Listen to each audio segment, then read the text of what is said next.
We are told that we are in the midst of a spiritual war. Well, I mean, the real truth is those people are idiots. The Apostle Paul tells us that,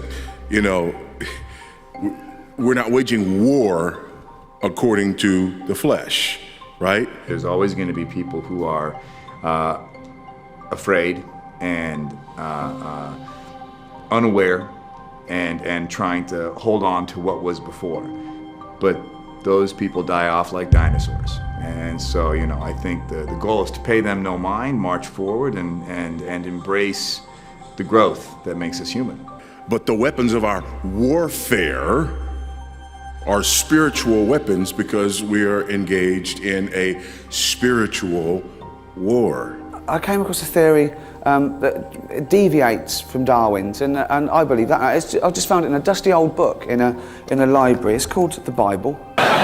So we are in the midst of a spiritual war. Oprah, Steven, what's up? Hey! Oh, hey! Hey, God, it's God, everybody. Give it up for the Lord. Hey, everybody. I just spit out my I'm gum. sorry about this, Oprah. I apologize. God stops by every once in a while. He's a fan. Can I help you, Lord? I'm kind of in the middle of talking to somebody important. Oh, I know, Steven. I'm a huge fan. Wow, Oprah knows who I am? I can't wait to tell Jesus. But is there, something you'd like to tell Oprah? Oh, yeah. I hear thou seekest a sign? Well, is this clear enough?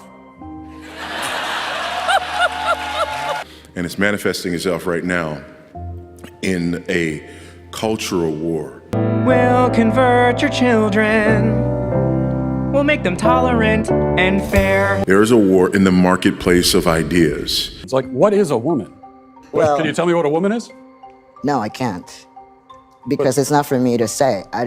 Womanhood looks different for everybody. What do you define a woman as? An adult human female. There is a war over, there's a war over the history of our culture. So the entire premise of the 1619 Project is that the legacy of slavery was not banished along with the institution of slavery in 1865. That slavery is one of the oldest institutions in our society. Right? That's a battleground right now. 1776 has turned into 1619, right? That's a war over how we define our origins. Throughout the entire world today, Christianity is hated more than any other religion. And specifically in Western cultures, it's considered inappropriate and racist to raise concerns about a religion like Islam, which explicitly condones violence and the oppression of women. Yet it's considered wholly appropriate, even good, to attack Christianity and Christians with as much hostility as you want. From Chris Evans to Ricky Gervais to Stephen Colbert to Oprah, nothing is off limits concerning hating Christians or mocking the Christian God. But Christians have not just been the object of Muslim hatred. Christians have been, throughout the whole history of the church, the most hated and the most persecuted people in the world, particularly true Christians. But even nominal Christians in name have been persecuted. Christians have been persecuted by many nations and many regimes throughout history. I won't drag you through all of it. We did a little of that last time. But go back to the 19th century and you will find that the Ottomans massacred about 2.5 million Christians. Go back to the 20th century and it's estimated that the Soviets killed 500,000 Christians and the Germans another 250,000. Christians have been persecuted by the tens of thousands all over the planet, from Madagascar to Spain, from Mexico to China, from Japan to India, from Germany to Russia, from France to all kinds of countries in the Middle East. Why is this? The simple answer is given us in the text I just read to you. Our Lord explicitly predicts hatred from the world for Christians. And he even tells us why. But it should be obvious before we look at that text that Christianity is hated because it is true. And the whole world lies in the lap of Satan, who is a liar. Christianity tells you the truth about everything. the truth about God, the truth about man, the truth about sin, the truth about time, the truth about eternity, the truth about creation, the truth about consummation, the truth about hell, the truth about heaven, the truth about sin, the truth about righteousness, truth about life, truth about death, truth about the afterlife. Christianity tells the truth because the Bible tells the truth. Satan is a liar, and he dominates the world kingdom, he and his demons. They are at war with God, they're at war with Christ, they're at war with the Holy Spirit, and they are at war, therefore, with the revelation of God, which is the Bible. Satan and his hosts are at war with the gospel. They're at war with the church. But besides claiming to be true, there is something else about Christianity that makes it so hated within Western cultures. In the West, modern activists have successfully convinced the culture to categorize people based upon the groups they belong to, rather than who they really are. And these activists have largely convinced the culture that Christians belong to a group that is oppressive and therefore inherently problematic, which means that it is actually a good thing to attack Christians, to seek to dismantle Christianity, and to minimize the influence of Christians in the culture. And in the United States, those oppressors and that hegemony is white, male, heterosexual, cisgendered, able-bodied, native-born Christian. You see, for the Marxist, there is no objective morality, and Marxism is the enemy of religion. Gramsci was very clear about this. Marx was very clear about this. Marx saw religion as the opiate of the masses. For Gramsci, socialism was that ideology that must and would eventually overthrow Christianity. Christianity is the problem. Christianity was the problem in Europe. Christianity was the hegemonic power that kept people in check, and it was the hegemonic power that needed to be overthrown. There is an unbelievable hypocrisy in the way that secularists attack Christians for speaking what they believe and fighting for the justice they see taught by the Bible, while at the same time unashamedly arguing that what they are saying is absolutely true and that their version of justice is the one that Christians should also be following. They are basically doing the exact same thing Christians are doing, yet they believe they are the neutral and righteous ones, and Christians are the intolerant and immoral ones. Because now, in your legalistic self-righteousness, you look down your nose at other people and you call them to join you in ticking off boxes and declaring themselves righteous because they do these things and they don't do those things and remain under the federal headship of Adam, completely oblivious, completely incapable of all good, completely averse to all righteousness, and yet holding yourselves up as paragons of righteousness. Remember how self-righteous and smug Chris Evans was in calling Christians idiots and confidently asserting that his views concerning same-sex relationships is definitely the correct view? When Evans does this, he is applauded by the culture as standing up to evil Christians and fighting for truth and righteousness. But when Christians present their case for what God has revealed concerning human sexuality and marriage, they are attacked and labeled as Christian nationalists, whatever exactly that is. And what was their pivot? Christian nationalism. And Christian nationalism, when you interrogate these ideas, Christian nationalism just begins to look like Christianity. If you have the audacity to believe that America is what it is because we've been blessed by God and have a Christian foundation, you're the problem. If you believe that Americans ought to make laws that are in line with the laws of the God of the Bible,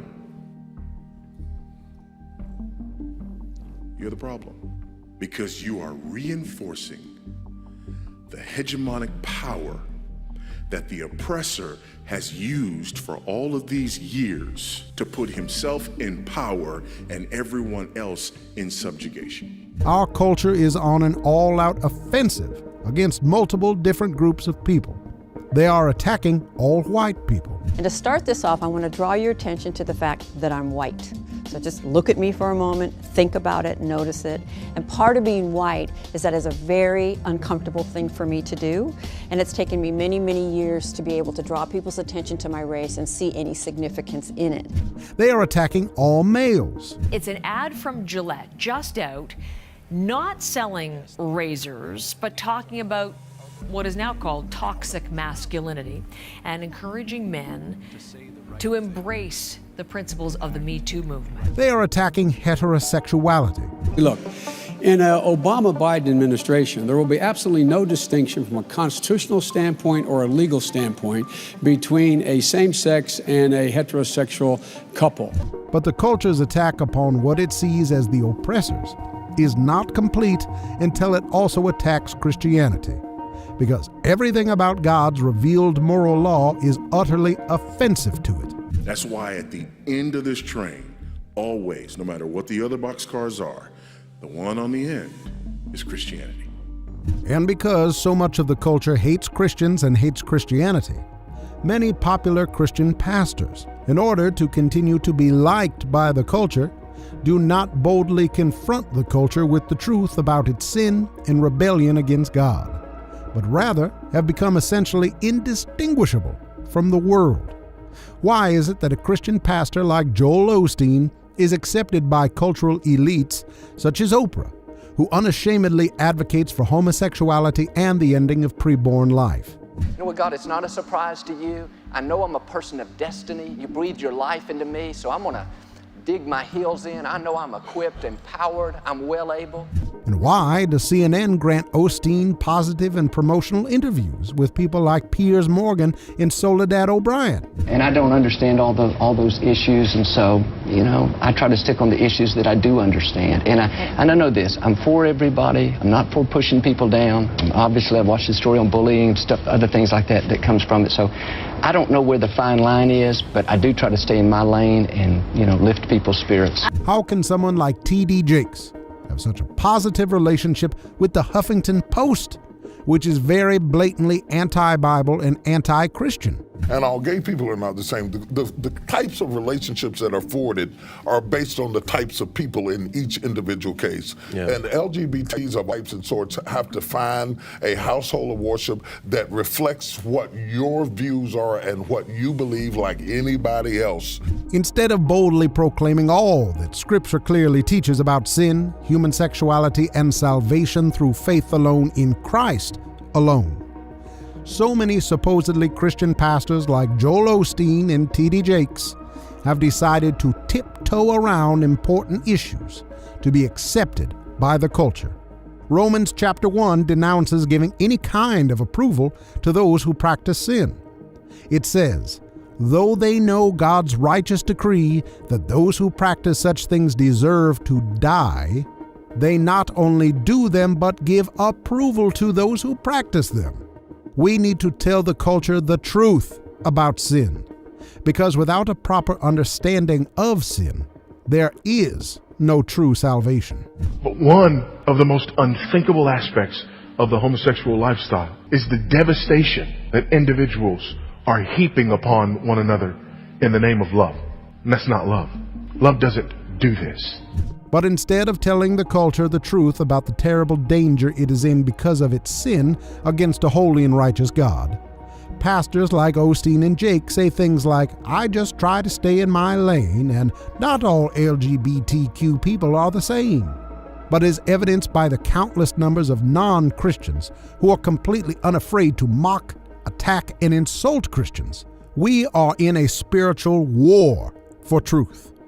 And if we let the non-Christians who hate God successfully intimidate and silence us, we are neglecting our duty to love others by telling them the most important truth they need to hear, the truth about their sin and about the saving power of the gospel of Jesus Christ.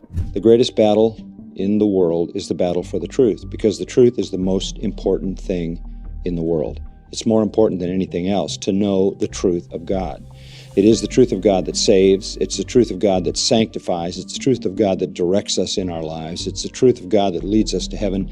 It's the truth of God's Word that interprets every single issue in this world and in life for us. Thank you so much for watching into the end. If you'd like this video, hitting the subscribe button helps this channel reach more people with the truth. Thank you so much for your support and encouragement.